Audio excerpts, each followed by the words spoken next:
matchup in college football this weekend. Georgia hosts Alabama in Athens. Georgia hasn't won a national title in 35 years despite a wealth of talent coming through the program.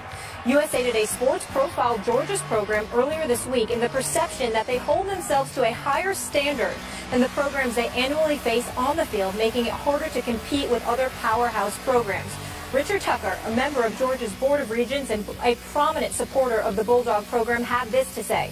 I think as a rule, our fans are somewhat disappointed we haven't achieved championships. But also, as a rule, I think they're by and large immensely proud of what we have done. I'll take any day, any time, the way Coach Mark Richt coaches, what he believes in, and how he runs his program. Where we are based on that, I'm very satisfied. What would it take to get to that next level? We may get there under those guidelines. We may set the standards for how programs should be run. Richt calls the higher standard of conduct the Georgia way. Regardless, how much pressure is on Mark Richt to get the win this weekend, Stephen A.? I think there's immense pressure on him. I think they're like 17-23 going against top 15 opponents in his career, if I remember correctly. Obviously, they don't have a national championship in quite a long time, spanning 20 years. Florida and Florida State has one, LSU, Alabama, of course. The list goes on and on. Auburn has captured one. I mean, you just look at the landscape evolving around him when you consider the fact that Georgia is such a hub for young marquee talent, and Alabama, that's one of its main recruiting grounds. And you're Georgia with the talent that you have at your disposal. It comes a point in time where Mark Richt has to step up and simply get it done. And the fact of the matter is that hasn't happened as of yet. They are the favorites tomorrow afternoon. They should win this game against Alabama. When you got Nick Chubb, when you got Lambert playing at quarterback the way that he's been playing, Skip, and he's been very, very impressive. You look at Malcolm Mitchell, you got an experienced wide receiver. You look at those two outside linebackers on the defensive side of the ball that really can get after the quarterbacks, and Leonard, I believe, in Jenkins. And you know, the bottom line is this. When I look at Georgia, there is no reason that they should lose this game. They should win this game tomorrow, because I'm not high on Coke at Alabama. I don't think they have a quarterback. I think all they have is Derrick Henry, for crying out loud, on the offensive side of the ball, particularly with Amari Cooper being gone. And obviously, even though they're strong, Georgia, at their outside linebacker spot, they're a little bit thin at the inside linebacker spot because of some debauches. So that means that Derrick Henry should be able to run the ball effectively and do some damage. I'm just of the mindset, however, that Georgia is deeper. They have better all-around talent, meaning on both sides of the ball. They're on their home turf. They should win. But I'm of the mindset, Skip, I'm still going with the Tide. Roll Tide. And here's why. Because when I think about that article that y'all alluded to, you know what it hit me? You know where it hit me, Skip? I felt like Georgia was putting forth an ingrained excuse. In other words, we don't have this level of success because we try to do things the right way. We're the upstanding ones. And we're the one that, you know, with their Georgia-sponsored rule where we're talking about how players, you know, thrown out of a school for, you know, domestic violence or sexual assault, something like that, you don't get to transfer to another school within the SEC, and how the Pac-12 is considering that. The problem that I have with that, Skip, is that it doesn't speak to innocence or guilt. What it speaks to is that if you're even associated with such an allegation, you get thrown out of your school, then nobody should be allowed to pick you up. And that's what Georgia is trying to do, and, you know, they're proud of that, and that's fine. But in the end, what it comes down to is this. You're trying to use that as an excuse for not getting the job done when you are in a hub and marquee talent is coming your way, and you still have the talent to deliver the goods, and you have not done so. They should win tomorrow night. They really should. If I had to bet my money, it would be on them.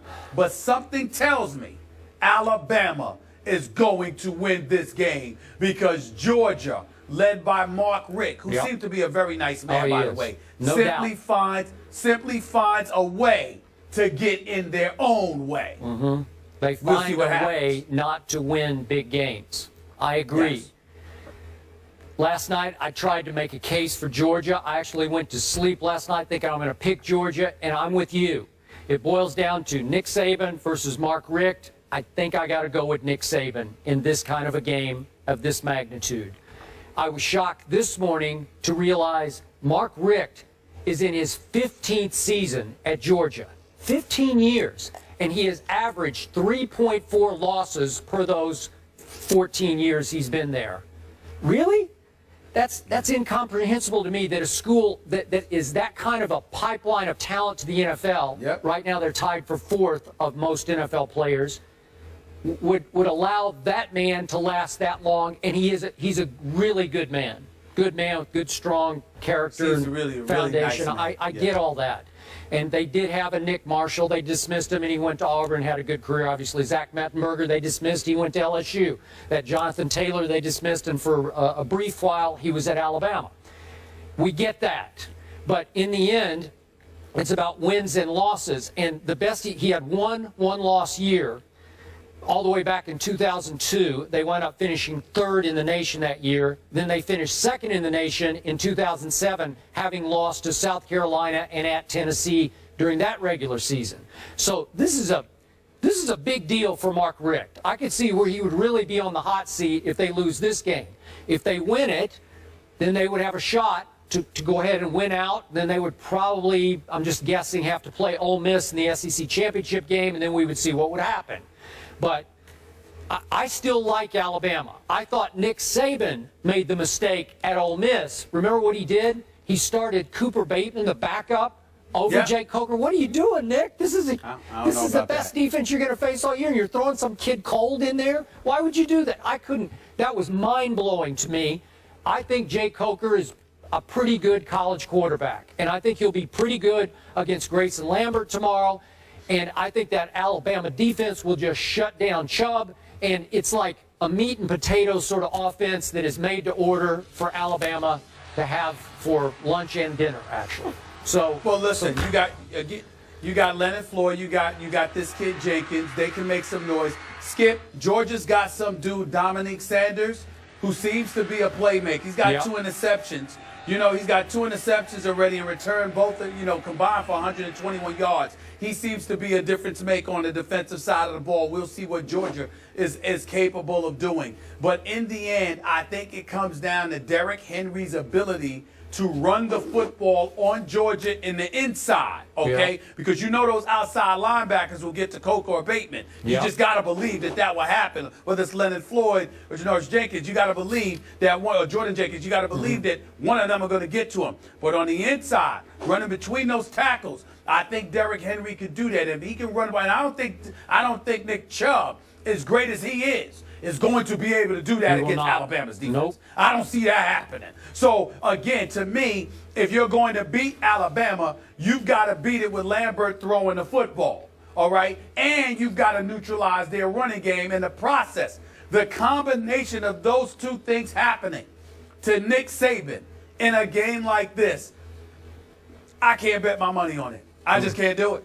I can't do it. 3-1 Alabama is a 2-point underdog on the road against undefeated Georgia. That game Saturday, 3:30 Eastern. We will all be watching. Bart Scott went in on Tom Brady. Wait till you hear what he had to say about Brady off the field. That's next. Can't wait.